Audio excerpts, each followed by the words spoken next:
He's gone. The man who has been running Iran's war against Israel and America for the last 19 days is gone. Not the supreme leader, not the foreign minister, not a general whose title appears in organizational charts and whose function is administrative. The man who was actually directing the operational decisions. The man who stepped into the power vacuum when Ayatollah Khamenei was killed on day 3 of this conflict and consolidated enough authority to make the decisions that produced everything you have watched in the last 19 days. The carrier retreating. The E-3s burning on the runway. The ammunition depots destroyed in 47 minutes. The air defense systems gone in one night. Ali Larijani. Killed today in a precise Israeli aerial strike near Tehran. The IDF described him in the confirmation statement with language that leaves no ambiguity about what Israel believes it just removed from the battlefield. They called him the de facto leader of the Iranian regime, the man who consolidated his status as the actual power center of the Iranian government after Khamenei's assassination. The man who led Iran's combat efforts against the state of Israel from the moment the previous leadership was gone. Israel just killed the man running the war. And the question that every government, every intelligence service, every military command, and every analyst on Earth is running right now, the question that this strike raises before the smoke has cleared, is the question that determines whether this strike is the most significant single military action of this conflict, or whether it is the most dangerous. Who is running Iran's war now? Stay with me. Because what Ali Larijani's death means, what it does to the 31 decentralized command centers that have been executing Iran's military strategy, what it does to the negotiating track that was just beginning to show movement, what it does to the new supreme leader who has been in position for less than 2 weeks, and what it does to the decision about whether the new missiles that the IRGC confirmed have not yet been launched, get launched now, is the story that nobody has an answer to yet. And the absence of an answer is itself the most dangerous thing about this morning. Let's talk about who Ali Larijani actually was, because his public profile, former parliament speaker, senior diplomat, member of Iran's Strategic Council, understates the role he was playing inside this conflict. Larijani is from one of the most powerful political families in Iran. His brothers include the head of the judiciary. His networks inside the Revolutionary Guard, inside the clerical establishment, inside the intelligence apparatus that coordinates Iran's regional proxy operations, run deeper and wider than any other single figure in the Iranian system outside the supreme leader position itself. When Khamenei was killed on day 3, Israel and America expected Iran's command structure to fragment. That was the strategic theory of the decapitation strike.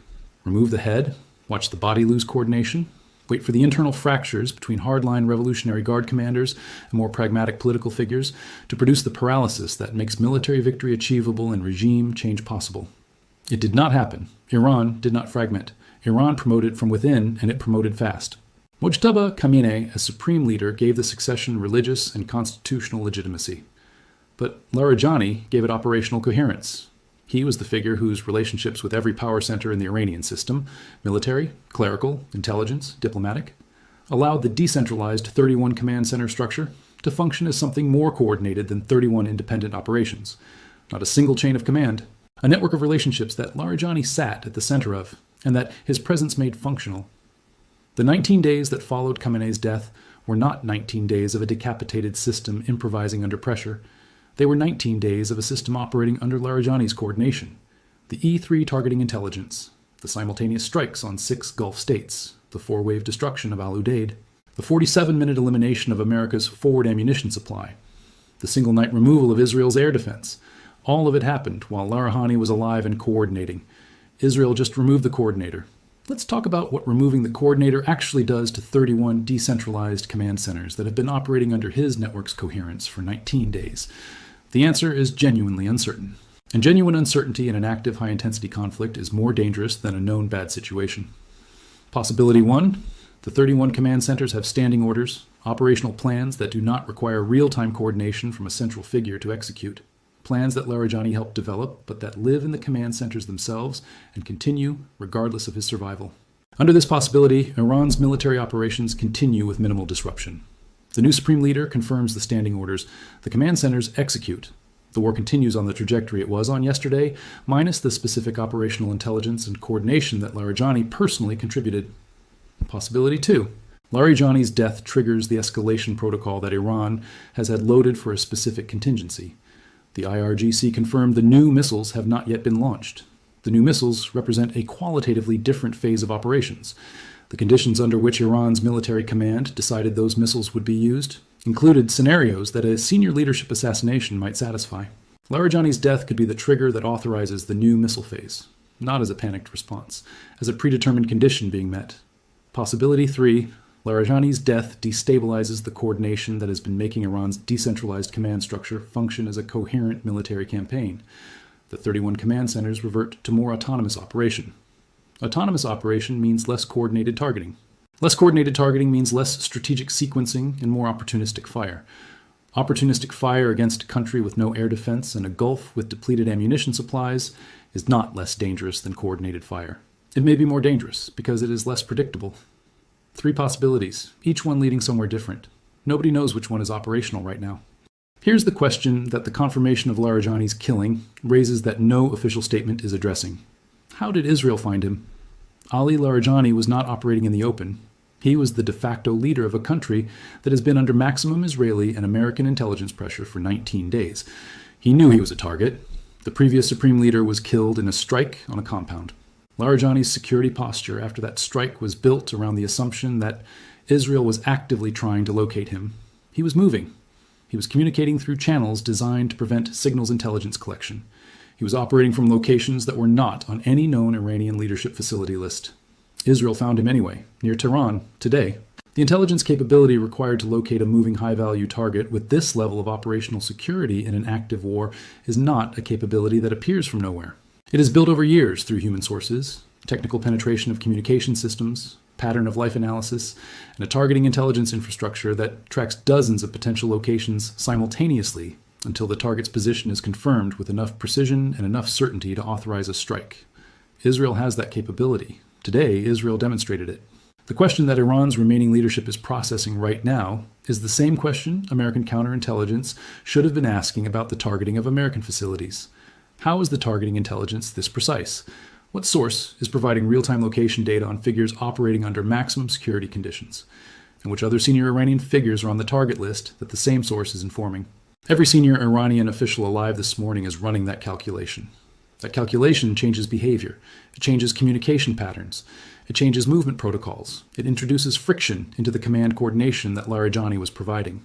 Even without a replacement targeting success, the knowledge that Israel has the intelligence capability to find and kill the de facto leader in a secure location near Tehran changes how every other senior figure in the Iranian system operates. That behavioral change is itself a consequence of the strike, separate from the physical removal of Larijani, the disruption to Iranian command behavior that the demonstration of Israeli targeting capability produces. Here is the consequence of Larijani's death that is the least visible and potentially the most significant. Larijani was a diplomat. Before this conflict, he was known internationally as one of Iran's most sophisticated foreign policy operators. He had relationships with Russian officials built over decades. He had back channels to European governments that predated the current conflict. He had the credibility inside the Iranian system to make a negotiated commitment that the military command would honor, because his relationships with the military command were personal and deep enough that his word carried weight with the commanders who would have to implement any agreement. Russia and China both publicly called for ceasefire talks in the last 48 hours. China issued a 5-point proposal. Saudi Arabia, UAE, Jordan, and Egypt issued a joint call for negotiations. The conditions for a diplomatic exit were more aligned this morning than at any previous point in this conflict. Larijani was the figure on the Iranian side who could have walked into that diplomatic opening with enough authority to make it real. He is gone now. His replacement, whoever the Iranian system produces as the next coordinator, does not have his international relationships, does not have his credibility with foreign interlocutors, does not have the 30 years of diplomatic history that made him someone Russia and China and Gulf states could talk to and believe. The negotiating window that opened with the destruction of Israeli air defense and the Russian and Chinese ceasefire calls, the 48 to 72-hour window that every analyst identified as the last opportunity before the new missiles launched, just lost the Iranian figure most capable of walking through it. Russia's response came within the hour. A formal condemnation of what Moscow described as a targeted assassination of a senior political figure that represented a deliberate escalation designed to prevent diplomatic resolution. Russia did not call it a terrorist act. Russia called it an escalation designed to close the diplomatic window. That specific framing, designed to prevent diplomatic resolution, is Russia telling the world that it understands exactly what this strike was for and what it destroys alongside Larijani. China suspended its 5-point ceasefire initiative pending reassessment of conditions. A 5-point initiative suspended within hours of its announcement because the strike changed the conditions it was premised on. China spent days preparing that proposal. China suspended it in hours. That speed communicates Beijing's assessment of what the strike did to the diplomatic environment. The Gulf states called emergency consultations. The joint ceasefire statement issued 48 hours ago by Saudi Arabia, UAE, Jordan, and Egypt has not been withdrawn. But the calls from those capitals to Washington today are not calls continuing the ceasefire push. They are calls asking what Israel just started and whether the answer requires anyone in the Gulf to find a bunker. Here is what Ali Larijani's death means for this war from this hour forward. It means the coordinator of 19 days of the most sophisticated sequenced military campaign against American and Israeli military capability in modern history is gone. What replaces his coordination, standing orders, escalation protocols, command fragmentation, something else, is unknown. An unknown in an active conflict with no air defense, depleted ammunition, and new missiles in storage is the most dangerous word in any military vocabulary. It means the diplomatic window that was 48 to 72 hours wide as of this morning just lost the Iranian figure most capable of walking through it. The window may still be open. The figure who could have used it is not. It means Israel has demonstrated for the second time in 19 days that it can find and kill the figure at the top of the Iranian command structure, regardless of security protocols and regardless of location. Khamenei in a compound. Larijani near Tehran. Who is next on that list? And more importantly, for the next 24 hours, who in the Iranian system is making the decision right now about whether Larijani's death is the condition that was set for authorizing the missiles that the IRGC confirmed have not yet been fired? That decision is being made right now, in a location Israel may or may not know, by a person whose name we may not know yet, with consequences that the next 24 hours will reveal. The man running the war is gone. The war has not stopped. And somewhere in a command center that nobody has found, someone just inherited the decision that Larijani was about to make.